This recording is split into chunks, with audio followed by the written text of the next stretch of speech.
Hello to everyone. Today I'm going to explain how we can change the color of background in Abaqus.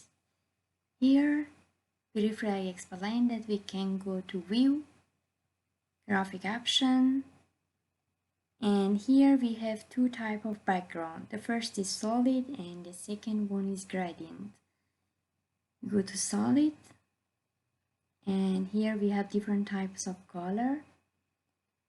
The most easiest is that we can choose the color here, okay, and then apply. For example, we can use this type of background if we want to make a screenshot and save it based on the white background. The second option is gradient. If we want to use this, we can go again to the solid, choose one of the color like blue, okay, and then gradient. And based on the color of blue, it make a gradient color on the background, as you can see here. Or even I can change one more time. Okay, as you can see. Thank you for watching me.